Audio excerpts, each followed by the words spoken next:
Every web product has problems and mistakes. You can learn about them when you open Developer Tools and you click the Issues icon.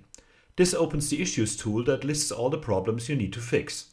When you expand the different sections, you get information about the issue, which element has the problem, and some links with deeper explanations. You can click the Elements link to get to that tool with the problematic part of your page highlighted. You can also see which elements need fixing as they have squiggly underlines.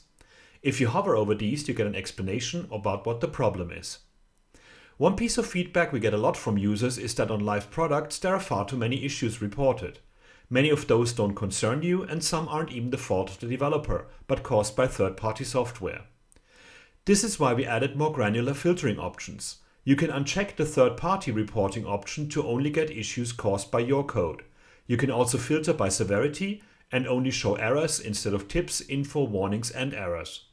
Unchecking some of these options severely reduces the number of reported issues. You can also filter by browsers you don't want to support. For example, only desktop browsers. If you change these settings, you need to regenerate the issues report. Depending on what browsers you want to support, you get a different list of reported issues. You can even check and uncheck browsers by name. If you use Visual Studio Code, you can install the Edge Developer Tools for Visual Studio Code extension. This one embeds the developer tools right inside your editor, and you can use the Issues tool next to your code. What's even better though is that you don't even need to have the tools open, as the extension analyzes your code live.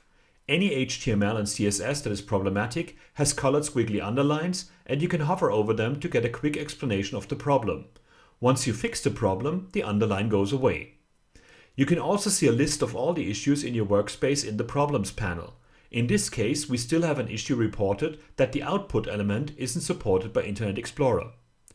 As you are most likely not concerned about that, you can tell the extension to ignore Ie Compatibility issues.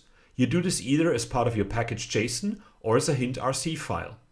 Either way, you tell the engine to use the default browsers but not IE11. Once this setting is active, the extension won't complain about the output element any longer. The engine powering all of this functionality is called WebHint and is available as the hint npm package. You can also learn more about how to customize it on his website. If you think of any other things you'd like to see in the Issues tool or the live analysis of your code, feel free to file an issue on our GitHub repository.